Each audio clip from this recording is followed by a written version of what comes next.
Lions TV, penalties galore, Ipswich Town at home and more. It's all coming up in the next 10 minutes in this VT. Let's start on the front foot and take a look back at Tuesday night's 2-1 win over Wigan at the Den. As we know by now, Neil Harris named an unchanged side. Here it is for the team that lost 3-1 to Reading at the Majeski last weekend.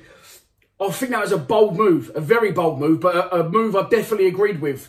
We've seen Harris earlier in the season, I think, a couple of times have a little bit of a panic up. Maybe felt the pressure, brought the new signings in when he maybe didn't feel he was ready to bring him in. For example, when he brought Bradshaw in at QPR away and then took him off again at half-time. I think the manager was having a little bit of a panic up there, and it was refreshing to see that although he'd lost 3-1 at Reading, he was under no illusions with his strongest 11, and the 11 he thought could go forward and win the game. That's exactly what happened. We started on the front foot. We was playing well. There was none of these long diags. It was short interchange passing. We was breaking lines. Marlon Romeo was getting in behind. It was just our final ball, really, at times that was letting us down. In the midfield, I've got to say, I really, really like the way that Ryan Leonard and Sean Williams protected the back four. Ryan Leonard, in particular, threw himself in front of a couple of missiles thrown, shots from long range, and he was blocking them. He was protecting the back four superbly, I felt, the central midfield too.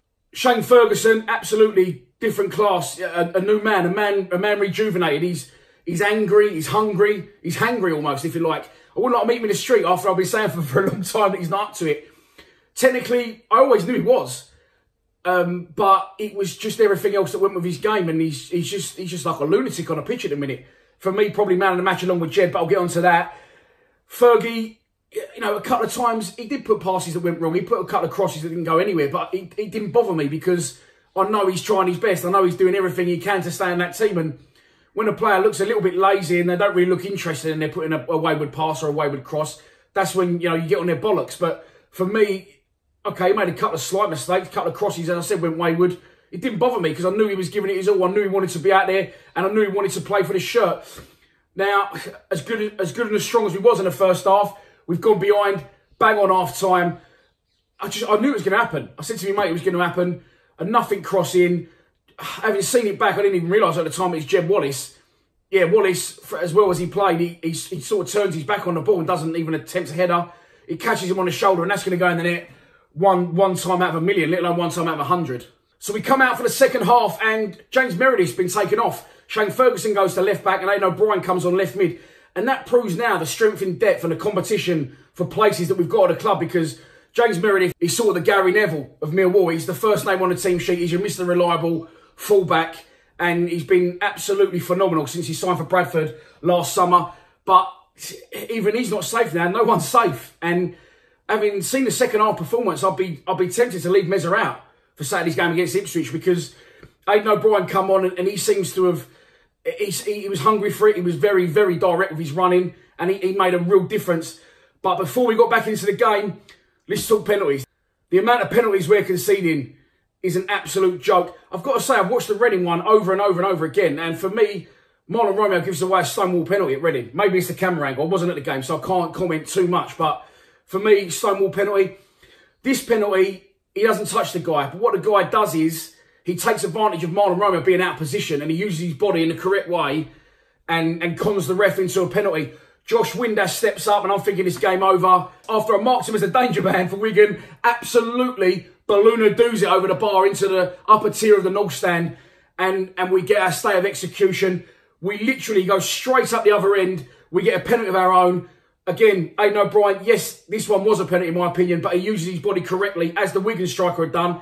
And the defender goes over the top of him. Thanks for coming. Penalty at the cold blow. And I'm absolutely praying that Sean Williams steps up and takes the penalty, which he does. Nothing against Gregors, but Willow's the man. The one steps up, cores a cucumber, composed, and sticks it high into the top corner for 1-1. And then from then, it was always going to be on the cards. We was going to win it. And then after that, it was one-way traffic. Jed Wallace was absolutely phenomenal with some of his skill. It was everything he tried came off. He was superb, and just from that minute once we equalised, I knew he was going to go on and win the game. Then we use our subs to our advantage. People would think that Steve Morrison, club legend, 92 goals, all-time 5th top goal scorer, isn't worthy of being at a club anymore. You've seen on Tuesday night exactly why he is. He comes off the bench, he gets in front of things, he uses his body, he rolls the team, he keeps order out on the pitch, and then he sticks away the winner for his first goal of the season at the ripe old age of 35 years old. Brilliant play again. Shane Ferguson, flip-flap all the way to the bank. Plays a lovely 1-2 with Lee Gregory, slots in the Silver Fox, and Super Stevie Morrison does what he does best and becomes Millwall's 5th all-time joint top goal scorer, 92 goals. And we win the game by 2-1, which, by the way, I think you'll find I called him on pre-match.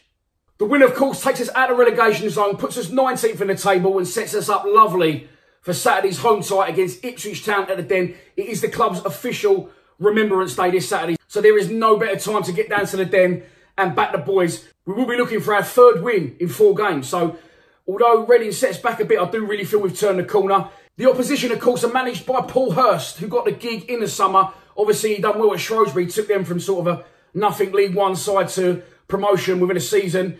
He's got the gig in, though. It could be a step too far for him. Now, currently, Dwayne Johnson, absolutely rock bottom of the Championship with only 1 win and no goals in their last 2 games. Last time out, they lost 2-0 to Leeds at Ellen Road. Yeah, they had Mick McCarthy in charge there for a long, long time. A little bit of upset with Big Mick with the owners. And I think maybe some of the fans wanted him out. But be careful what you wish for, because Ipswich Town are absolutely struggling. On the strength of that, there's no one to watch or mark as a danger this Saturday, because they're going to get ironed out of the Den. Just finally, before we wrap up, I mentioned about doing some derbies, international derbies, Torino, Juventus, maybe El Clasico, maybe Celtic Rangers, the Old Firm.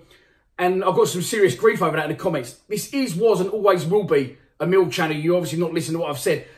I'm talking maybe 2-3 a season. I'm still going to go to Mill games. I'm still going to go to Mill away games. You're going to get that content on top of the Mill content. Just something else I'm trying out and just maybe branching out a little bit. So calm yourselves down. You're still going to get Preston v Millwall on the same day from someone. Some poor soul, probably 8 days or Kieran will travel 4 hours for that one. And you'll still get all your Mills content, all the away days. The channel's expanding. It's not going backwards. You're going to get extra content on top of the Mill content. So that's the little moan over. Let's get back to cheering things up a little bit. I've been giving things away. I said I'd give a load away when we got to 10,000 subscribers, but I'm just not getting there. So I'm giving it away week by week in stages. I've given this away to Mehmet Deveji. That's yours, mate. I ain't putting in a post yet. I just grasped myself up. Then I'll give this away. Archie Worrell. You know me. You won that one, boy. You ain't contacted me yet, though. That's yours. Right, we're going to do another giveaway. This is a big one. And I actually bought this off someone for 100 quid. But I'm going to be giving this away to a subscriber to the channel. It's signed by Neil Harris, Stephen Reed, Steve Claridge, Tony Warner, Paul Eiffel, all the usual suspects. I'm going to be giving it away to a subscriber of this YouTube channel. God, it's a big one, that'll fit me. But I won't be wearing it. I'll be giving it to one of you. You've got to subscribe to the channel. Go into the link below and you can subscribe to the channel, and I will give it away in next week's pre-match, which I think is going to be against Brentford. So that's your lot for this latest VT of me talking absolute bollocks for 10 minutes. I hope you enjoyed it. Subscribe to the channel and get in the action, win that. And I'll see you at the Den this Saturday. Ipswich at home. We're going to get another 3 points. Please subscribe to Lions TV. Come on, you Lions.